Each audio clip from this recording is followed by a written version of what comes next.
नाम की प्रकृति है। चित्र का छोटे बड़े चित्र, ये चित्र किसने बनाया? नाम कर्म ने। आपका शरीर, हमारा ये तिरंचों के शरीर, मयूर का शरीर हो, किसी का छिपकली का हो, देव का हो, नारकी का हो, ये सब शरीर चित्रकार, एक चित्रकार है, नाम उसने बनाया।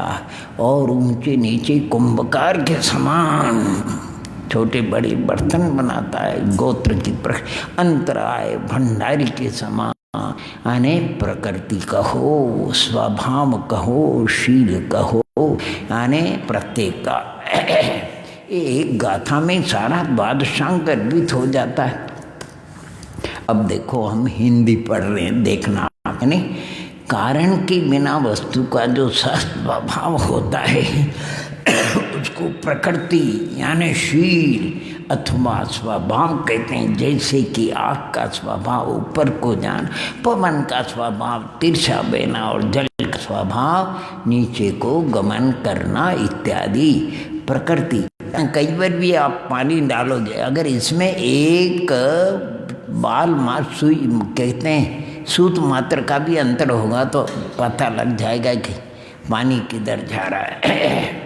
तो देखो अपने आप है गमन इत्यादि प्रकृति में यहाँ स्वभाव जीव तथा अंग, अंग यानी कर्म का ही लेना, दूसरे का नहीं लेना। इन दोनों में से जीव का स्वभाव रागादि रूप प्रमन करने का, जब तक संसार में रहेगा और कर्म का संबंध है तब तक जीव का स्वभाव रागादि रूप प्रमन करने का है। जीव का स्वभाव कैसा है? रागादि रूप। देखो जल है ने, अग्नि का निमित्त मिलेगा तो उष्ण रूप प्रमन होगा। ऐसे जीव कर्म का संबंध में रागादि रूप मोहनी कर्म के संबंध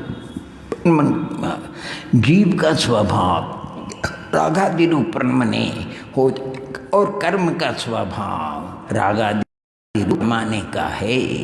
दोनों का अपना अपना स्वभाव। जैसे चुंबक का स्वभाव खींचने का है और जंग रहित लोहे का स्वभाव खींचाने का है। आत्मा का स्वभाव जानना देखना है। प्रमेय का स्वभाव ज्ञान का विषय बनना है, दर्शन का और ज्ञान का। महासत्ता ज्ञान का विषय बनती है, आवन तत्सत्ता महासत्ता दर्शन का विषय बनती है, आवन सत्ता ज्ञान का विषय बनती। कर्ण का स्वभाव शब्द को विषय करना, शब्द का स्वभाव कर्ण का विषय बनना, परस्पर में लगा लेना चाहिए। जीव का स्वभाव कर्म के संबंध में रागादि रूप प्रमन करने का है और कर्म का स्वभाव रागादि रूप प्रमन कराने का है। तथा ये दोनों का संबंध सुवर्ण पाषाण में मिले हुए मेल की तरह अनादिकाल से है। और इसलिए जीव तथा कर्म अस्तित्व भी स्वयं ईश्वर आदि कर्ता के बिना ही अपने आप सिद्ध है। अर्थात अभी हमने आपको, अपन तो अशुद्ध जीव हैं, 100 टंची सिद्ध भगवान है, अनंत परमात्मा भी अभी 100 टंची नहीं है। इसका सुदृष्टि तरंगिणी में यानी शुद्ध और अशुद्ध का दृष्टांत दिया। सिद्ध भगवान शुद्ध है और आप और हम तो अशुद्ध हैं, लेकिन 14वें गुण स्थान तक भी अशुद्धि है। वह आघात्य कर्म का संबंध है, मनुष्य गति नाम का औदैक भाव है और असिद्धत्व नाम का औदैक भाव है कि नहीं है। लेकिन इतना कम, इतना हल्का। आपकी हमारी अशुद्धि अभी 20%, फिर आगे बढ़ाते अनंत परमात्मा 90% कर लो, 90% और 14वें गुण स्थान वृत्ति की 99% विशुद्धि। लेकिन अभी 100% शुद्ध नहीं है। एक रत्न का व्यापारी रत्न खरीदने के लिए गया, तो जिसकी प्रामाणिक था उसी की दुकान पे गया। बहुत प्रामाणिक दुकान थी, वहाँ पर कोई भाव गया, उसका आदर हुआ। आप चाहते हो रत्न? हाँ चाहते हैं। रत्न बताए। उन्होंने बताया देखो ये आपके सामने रत्न है, आप देख रहे हो, हम इसकी कीमत देखो, ये 1,00,000 रुपए की कीमत का, और ये 90,000 की कीमत का, और ये 50,000 की, ऐसी। तो उन्होंने देखा कि 1,00,000 रुपए की कीमत और 90, कोई अंतर नहीं, आकार प्रकार में, यानी क्या कहना चाहिए, और वजन आदि में भी कोई अंतर नहीं है। तो उन्होंने कहा कि इस प्रकार की ये आप जो इसको बता रहे, ये 1,00,000 और 90, 10,000 रुपये कम,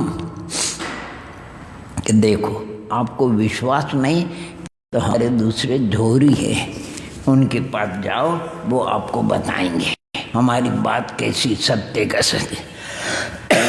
दूसरे जोड़ी के पास गए, साहब देखो इन रत्नों का परीक्षा करके बताओ। उन्होंने को पुराने जमाने की बात होगी, तो ये जो खसखस का डोड़ा होता नहीं, अमल का डोड़ा बोलते हैं, उस समय में वो उसका जो ढांचा होता है उसमें बीज वगैरह अलग कर दो, उसको उन्होंने रखा, दूध के तबेली मंगा करके,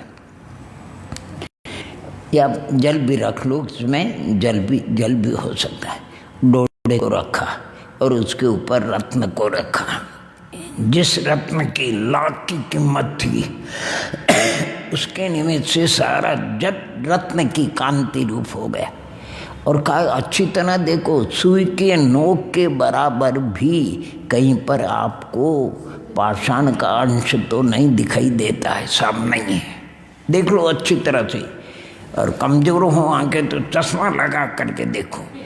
फिर उस रत्न को उठा लिया और जो 90,000 का उसको रखा, खूब देखा, उसमें कहा साहब सुई की नोक के बराबर जल है, जल में कांति नहीं आई, बाकी जल में तो कांति आ गई, लेकिन सुई की नोक के बराबर ऐसा जल है इसमें जिसमें कांति, कहते हैं इस रत्न में इतना सदोष है, दोष यानी उसमें कांति रहित इतना अंश है, इसलिए हमने इसकी कीमत 1,000 बताया है। ऐसे 3 गुण स्थान वृत्ति वो इतने कम है, अभी कम है उसमें। और सिद्ध भगवान 100 टंची, क्या शुद्ध है, क्या शुद्ध है, यानी द्रव्य कर्म नहीं, नो कर्म नहीं, भाव कर्म नहीं, सिद्ध भगवान तो सिद्ध भगवान है। देखो भावार्थ में भी देते हैं इसमें, जिस तरह भंग अथवा भंग यानी नहीं भांग होगी, भंग ठीक है चलो, और शराब का स्वभाव बावला कर देना है, और कि पीने वाले जीव का स्वभाव बावला हो जाता है, उसी स्वभाव राग द्वेषादि कषाय रूप हो जाने का, तथा कर्म का स्वभाव राग आदि विषय कषाय स्वरूप परिणाम देने का। सो जब तक दोनों का संबंध रहता है तभी तक विकार रूप परिणाम होते हैं। और अंतर इतना ही है कि जीव और कर्म का ये संबंध अभी का नहीं है, अनादिकाल का होता है। अंतर इतना है कि जीव और कर्म का यह संबंध अभी का नहीं है ना, जैसे कि खाने से निकला हुआ सोना अनादिकाल की कीट काल रूप मेल से मिला हुआ रहता है, वैसे ही जीव और कर्मों का अनादिकाल से स्वतः संबंध हो रहा है, किसी ने इनका संबंध किया नहीं है। जीव का अस्तित्व तो अहम यानी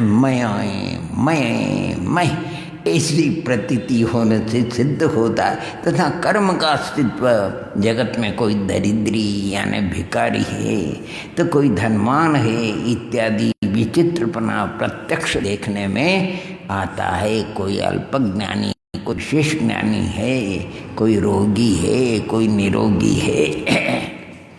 ये सब जो आपको अभी बताया, इस कारण जीव और कर्म दोनों ही पदार्थ अनुभव सिद्ध है, बाल गोपाल के भी ज्ञान में आ जाने योग्य है। इस प्रकार ये दूसरी गाथा पूर्ण हुई आपकी। आगे ये संसारी जीव कर्म और नो कर्म की का किस तरह अपने साथ संबंध कर लेता है सो बताते हैं। वही तो नहीं है, वो उसकी तो मर्यादा होती है, तो छूट जाते हैं। फिर भी अनादि से ये धारा क्यों चल रही है, इसको यहाँ पर बताते हैं।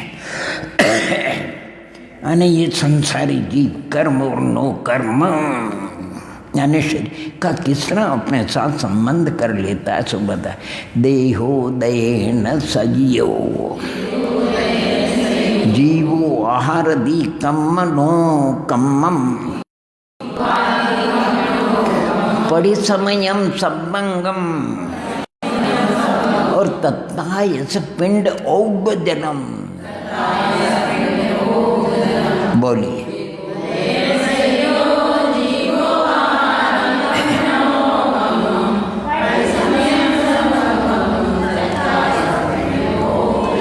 अरे देह नाम शरीर नाम कर्म के उदय होने पर जीव आहार दी ग्रहण करता है। किसको? और नो कर्म को। प्रति समय कहाँ करता? सर्वात्मा प्रदेश में। किसके समान? उदाहरण तो दो महाराज कहते हैं, तप्तायमान कोई लोहे का गोला हो और उसको पानी में रखो तो वो चारों ओर से पानी को खींचता है। ऐसे रागादि से, क्रोधादि से, विकारी भावों से ये लोहे का गोला आत्मा तप्तायमान चारों ओर से नो कर्म को आत्मसात कर रहा है। सर्वात्म नाम सर्वतः योग विशेषात् सूक्ष्म क्षेत्र बघावस्थिता सर्वात्म प्रदेशेषु नंतानंत प्रदेश। अभी हम बोल रहे उस समय खींच रख नहीं, अभी भी आ रहे, अभी पुराने जा भी रहे हैं और नवीन आ भी रहे हैं। एक आमली काल में कर्म नो कर्म के युक्ता संख्यात प्रमाण समय प्रबद्ध पुराने चले जाते और नए आ जाते। एक आंवली काल और ऐसी 1 सेकंड में संख्यात आंवली होती है। 60 सेकंड का 1 मिनट होता है, 24 मिनट की 1 घड़ी होती, 2 घड़ी का 1 मुहूर्त होता है, 30 मुहूर्त का 1 दिवस रात्रि होती है। तो 24 घंटे में भगवान जाने कितने समय प्रबद्ध को ये ग्रहण करता और पुराने छोड़ता है। देखो देहोदय न लिखा, ये जीव आदि शरीर नाम कर्म 5 प्रकार का है। नाम कर्म में औदारिक आदि, उसमें औदारिक शरीर नाम कर्म, वैकृत शरीर नाम कर्म, आरक शरीर नाम कर्म, तेजस शरीर कर्मान शरीर नाम कर्म, उसमें कर्म वर्णाओं का ग्रहण होता है और 4 से 9 कर्म। जीव औदारिक आदि शरीर नाम कर्म के उदय से योग सहित होकर के वर्णादि 8 कर्म रूप होने वाली कर्म वर्णाओं को तथा औदारिक आदि 4 शरीर व औदारिक वैकृत आरक और ये 9 कर्म में आते हैं। कर्मान शरीर कर्म में आता है, ध्यान देना। रूप होने वाली 9 कर्म वर्गनाओं को हर समय चारों तरफ से ग्रहण यानी अपने साथ संबंध करता है। जैसे कि आग से तपा हुआ लोहे का गोला पानी को सब ओर से अपनी तरफ खींचता है। भावार्थ ये शरीर सहित आत्मा मन वचन की प्रवृत्ति करता है, तभी इसके कर्मों का बंद होता है। किंतु मन वचन का क्रिया रोकने से कर्म बंद, तो ये क्रिया कब रुकेगी? ये क्रिया कब रुकेगी? हाँ, 13वें गुणस्थान के अंत तक और 14वें गुणस्थान में मन वचन का क्रिया योगों का अभाव है। वहाँ कर्म नो कर्म का, यद्यपि ये जीव मरण करके शरीर छोड़ करके अन्य शरीर के लिए जाता है, मोड़े लेकर के जाता है, 1 2 3 समय कर्म को ग्रहण करेगा।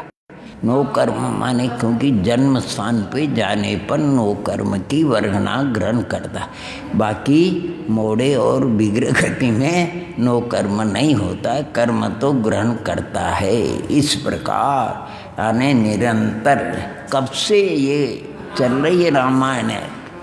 आज की रामायण है क्या? अनादि से इस रामायण को समाप्त करने वाले तीर्थंकर भगवंत, उनके तीर्थ पुण्य पुरुष भेदा भेद रत्नत्र की आराधना करके इस परंपरा का उन्होंने विच्छेद किया और आज सिद्ध रूप में अक्षय अतीन्द्रिय आनंद रूप में लोकाग्र में विराजमान है और आनंद की अनुभूति कर रहे हैं। इस प्रकार ये जो आपका बताया, यह जीव कर्म तथा नो कर्म रूप होने वाले कितने परमाणुओं को प्रति समय ग्रहण करता है।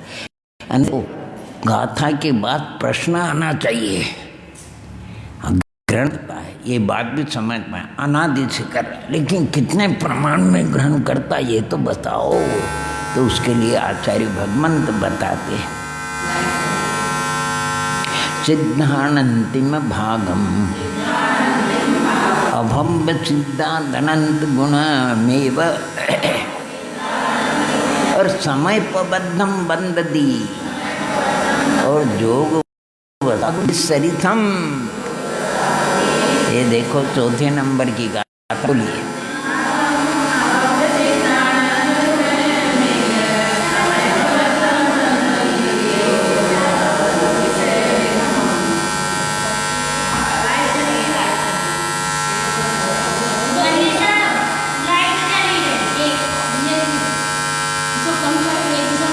अरे लाइट के चले जाने में आने में तो टाइम लगता है, तो आत्मा के चले जाने में आने में टाइम नहीं लगता है, एक दो समय में चली जाती है। और लाइट के आने जाने में तो टाइम लगता है। हाँ जी, कोई बात नहीं, इसको अपन पूर्ण कर देते हैं।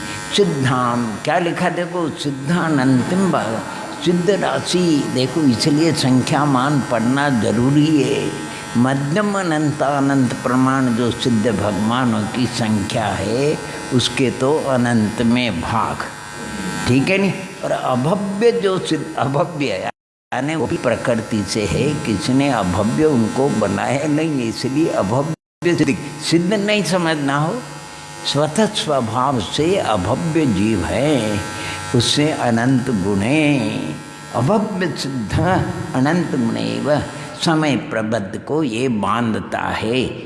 और क्या है तो कहते हैं जोग वसादोद विसरितम, योगों की तारतम्यता 84 योग स्थान बताए कि नहीं। तो जगन्य योग स्थान पंचंडी के जो योग स्थान होता है, जगन्य उपाद योग स्थान 28 उपाद योग स्थान के, 28 एकांत वृद्धि के और 28 घोटमान परिणाम योग स्थान के बाद योगों की तारतम्यता से, ये तो आप सबको मालूम है, लोहे का गोला कम तपा हुआ तो कम खींचेगा, ज़्यादा तपा हुआ तो पानी को ज़्यादा खींचेगा। इसी प्रकार ये आत्मा योगों की तारतम्यता से अर्थात अधिक से अधिक परमाणु तो कितने सिद्ध राशि के अनंत में भाग, और कम से कम करेगा तो अभव्य राशि से अनंत। साधारण लोग एक ही मानते, सिद्ध राशि का अनंतमा भाग कहो कि अभव्य राशि से अनंत गुना कहो। 1000, 2000 के आधे 1000, 500 के दूने 1000, एक ही तो बात हुई, अलग बात नहीं। सिद्ध राशि का जो अनंत भाग है वो उत्कृष्ट है, अभव्य राशि जो अनंत गुना है वो जगन्य है। कम से कम परमाणु को उन कर्म नो करके ग्रहण करेगा, उससे कम नहीं। और सिद्ध राशि का जो अनंत भाग है उत्कृष्ट, उससे अधिक को ग्रहण नहीं करेगा एक समय में। अब कहते हैं हमको तो समझ में नहीं आता है, तो सिद्ध राशि मध्यम अनंत अनंत प्रमाण अभी कल्पना कर लो, सिद्ध 1000 कितने हैं, एक मोटे तौर से बता रहे हैं, और अभव्य राशि 5 कितनी है, और अनंत का प्रमाण है 4। क्या कह रहे, सिद्ध राशि के अनंत भाग, तो 4 का भाग 1000 में दो, कितने आएंगे, 250 आएंगे कि नहीं। 4 का भाग 1000 में, अभव्य जी 5 है, 5 को 4 से गुणा तो 20 ज़्यादा है कि 250, कम से कम 20 परमाणु, 21, 22, 23, 24 कहाँ तक जाएंगे उत्कृष्ट? 250 तक। 250 से यानी 251 हो जाएगा तो वो फिर कर्मणो कर्म रूप परमेत नहीं होगा। उसके लिए फिर अलग वर्गनाएँ और अलग परमन होगा। इसलिए सिद्ध राशि का अनंतमा भाग बहुत बड़ा, अर्थात 250, और अभव्य राशि से अनंत गुना बहुत छोटा, 20। ध्यान देना, ये मैंने आपको सुनाया था। सागर में दूसरी वाचना में हम पहुँचे 100 के लगभग उच्च कोटि के विद्वान, 100 के लगभग, और आचार्य उसमें थोड़े 2-4 साधु ज़्यादा नहीं थे। और वाचना चलती थी, पंडित फूलचंद जी वाचना करते थे, पंडित पन्नालाल जी साहित्याचार्य वाचना करते थे, कैलाशचंद जी का भी कभी कभी नंबर आता था तो सपाटे पढ़ देते थे, सूत्र पढ़ा ओ ऐसे पढ़ते थे। पन्नालाल जी स्थिरता से पढ़ते थे, और फूलचंद जी का तो कहना क्या है, वो तो सब पूरे आद्योपांत धवल महाधवल जयदेव की अनुवाद में उनका। तो कुछ विद्वान बैठे थे, ये सिद्ध राशि का अनंत महाभाग और अभग ये तो एक ही चीज़ है, अर्थात 2000 के आधे 1000, 500 के दूने 1000। और देखो चौथे नंबर की गाथा में कर्म कांड में यानी योगों की, अगर योग हल्के है तो ज़्यादा परमाणु आएगी कि कम, और योग है तो ज़्यादा है। अरे व्यवहार में अभी आप देखो धीरे धीरे मंद गति से जा रहे हैं, आपका श्वास चल रहा है कि नहीं, तो धीरे चल रहा है कि ज़्यादा? और जरा दौड़ लगाओ, जरा पर्वत चढ़ो तो सांस ज़्यादा चलेगा कि नहीं? व्यवहार में भी सब लोग जानते हैं। देखो मैं पढ़ता हूँ आपको, ओम नमः, यानी कोई भी चीज़ ऐसी होती है तो उसको बहुत अच्छी से गहराई से देखो। वो सब उनके सामने तो सच पूछा जाए कि वहाँ जब सागर की वासना में गए थे, अपने भीतर की रुचि थी, ऐसे उच्च कोटि के विद्वान हो, उनके चरणों की रज के बराबर भी अपनी पात्रता नहीं।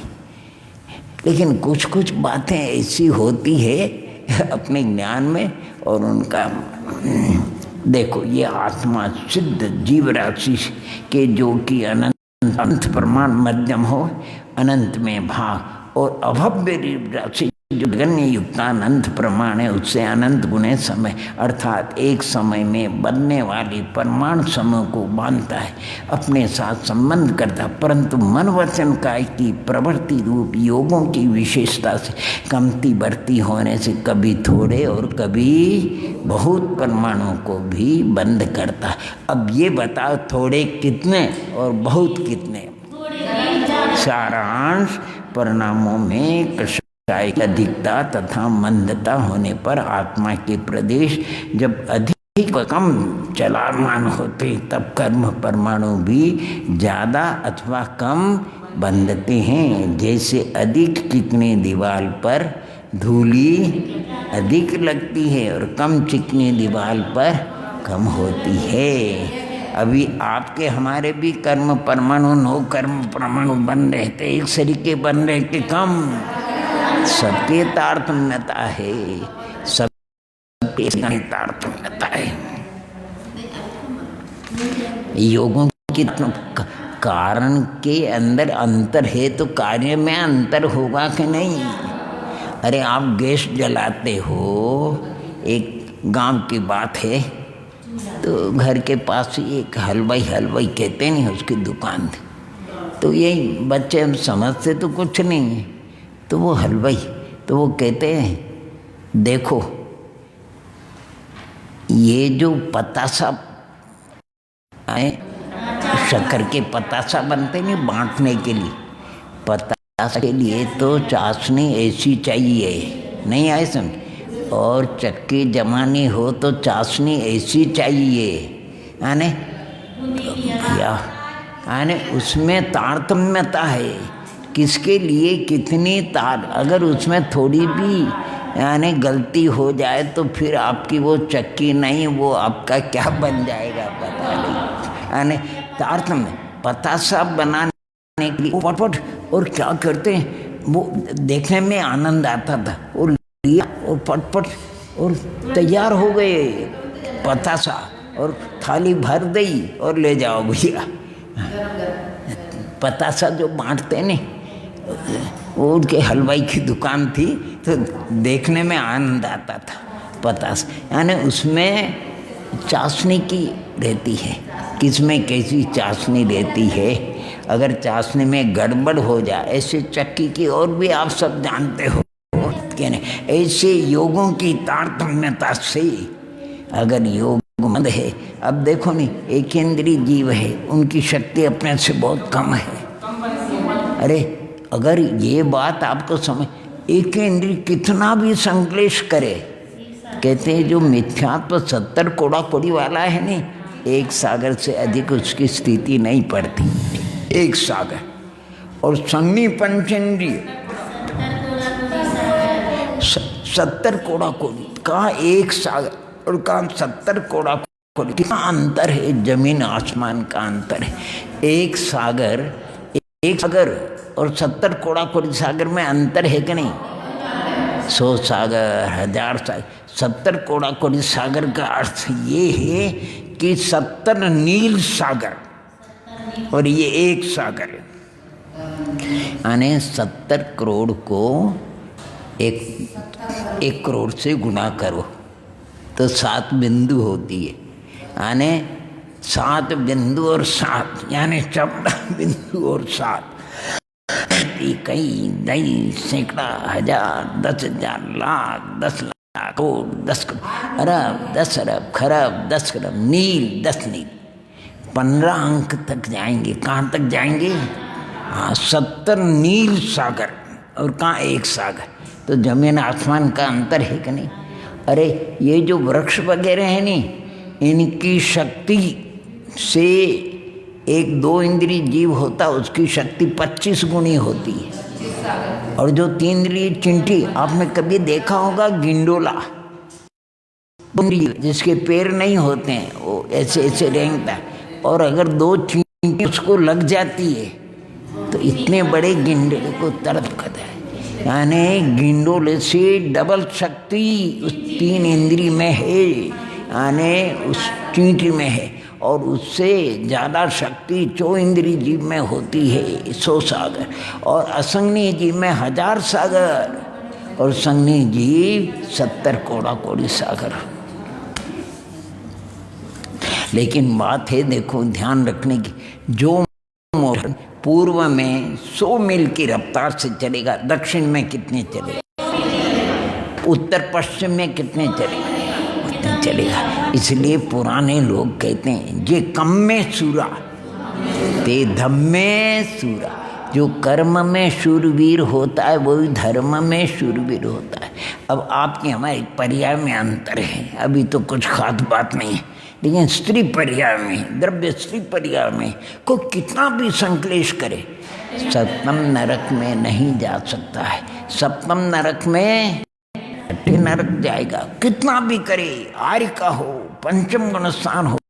62 वर्ष सीता जी ने तपस्या किया, 16वें स्वर्ग में प्रतीन्द्र हो गई, ग्रेवेक में नहीं गई, उसका सीता का जी पुरुष हो गया, प्रतीन्द्र हो गया, लेकिन ग्रेवेक में नहीं गया।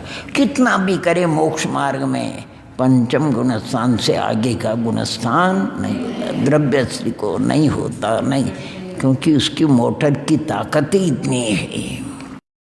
तो वज्र वृषभ नाराज सेनन अगर संक्लेश करता है तो सप्तम नरक में भी जाता, पाप कर्म कमाता, पुण्य कर्म कमाता है तो सर्वार्थ सिद्धि तक जाएगा, और धर्म कमाएगा तो अनंत सिद्ध भी हो जाएगा। प्रत्येक की अपनी अपनी शक्ति होती है। इसलिए कहा, कितना अच्छा दर्शन दिया, चिकनाई। देखो वो टिकट के ऊपर चिकनाई होती नहीं, और जब वो चिकनाई कम हो जाए तो पानी लगाते तो भी चिपकता नहीं, क्या कर 10वें गुणस्थान तक चिकनाई कम होती जाती, 11वें 12वें 13वें गुणस्थान में चिकनाई का संबंध नहीं, आती जरूर धूली लेकिन आत्म प्रदेशों से झड़ जाती। जिस समय आई उसी समय झड़ गई। लेकिन 10वें तक जो आती धूली आती भी